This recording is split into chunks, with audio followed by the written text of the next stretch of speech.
Assalamualaikum dan salam sejahtera bersama-sama saya Yunus Sabri dalam Dunia 11 Pagi. Dunia sekali lagi akan diserang wabak sekiranya kebanyakan negara masih tidak belajar daripada situasi pandemik COVID-19 sekarang. Ini termasuk menafikan kewujudan virus tersebut dan mempolitikkannya. Ketua Pengarah Pertubuhan Kesihatan Sedunia WHO, Tedros Adhanom Ghebreyesus berkata, perbuatan tidak bertanggungjawab itu hanya merumitkan lagi usaha mengenal pasti asal-usul virus COVID-19. Tegas beliau, maklumat sahih berkaitan virus berkenaan tidak perlu disorok. Dalam pada itu, jumlah kumulatif kes positif COVID-19 di seluruh dunia kini melebihi 63 juta orang. Ini berikutan 486,545 jangkitan baru direkodkan dalam tempoh 24 jam. Data terbaru John Hopkins University menunjukkan kes positif global pada masa ini pula berjumlah 63,154,049 kes. Amerika Syarikat kekal negara paling teruk terjejas dengan 13,52 juta kes jangkitan. Manakala India sebagai negara kedua tertinggi merekodkan 9.43 juta kes, diikuti Brazil dengan 6.31 juta kes.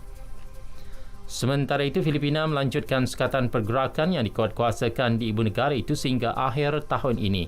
Presiden Rodrigo Duterte dalam perutusan yang disiarkan menerusi televisyen tempatan meminta rakyat mengehadkan perhimpunan sambutan Christmas. Sepanjang bulan ini, penduduk Metro Manila, Davao dan 6 kawasan lain perlu terus mematuhi SOP ketat seperti mengamalkan penjarakan fizikal serta memakai pelitup dan pelindung muka.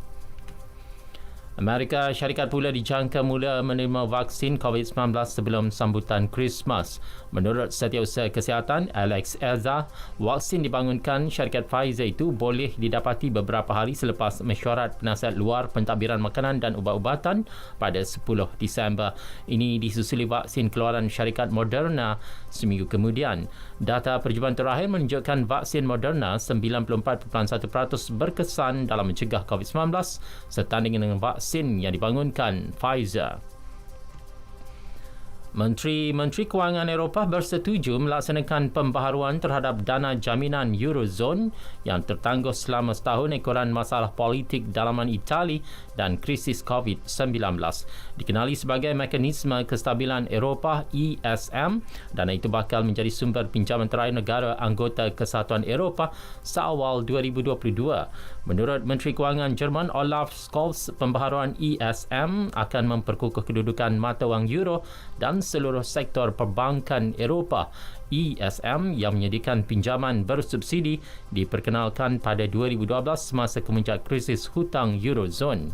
Ia sebelum ini berjaya mengelak beberapa negara EU seperti Greece daripada terjerumus ke kancah kemuflisan. Defisit belanjawan Kanada diunjurkan melonjak ke paras tertinggi baharu $382 bilion bagi menampung perbelanjaan besar kerajaan memerangi penularan COVID-19. Jumlah defisit bagi tahun fiskal 2020-2021 yang bermula 1 April lalu lebih tinggi berbanding anggaran $343 bilion yang diumumkan Julai lepas. Ia juga hampir 20 kali lebih tinggi daripada kekurangan yang dicatat dalam belanjawan terakhir seperti diumumkan Mac tahun lalu. Menteri Kewangan Chrystia Freeland berkata kerajaan bersedia membuat perbelanjaan tambahan berjumlah 70 bilion hingga 100 bilion dolar dalam tempoh 3 tahun bagi merangsang ekonomi sebaik wabak itu berakhir. Sementara itu, kerajaan Britain menggesa syarikat-syarikat perniagaan agar bersiap sedia menghadapi cabaran mendatang selepas tamatnya tempoh peralihan Brexit pada penghujung bulan ini. Menteri Kanan Michael Gove berkata rundingan tentang perjanjian perdagangan bebas Britain EU masih buntu.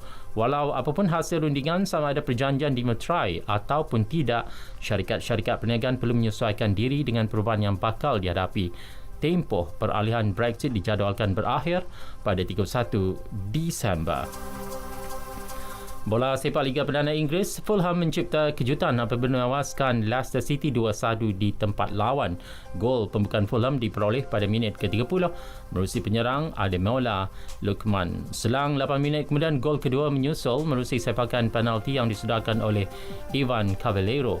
Gol tunggal Leicester diperoleh minit 4 minit sebelum tamat permainan melalui jaringan Harvey Barnes. Dengan keputusan itu, Fulham naik ke tangga ke-17 dan keluar dari zon penyingkiran.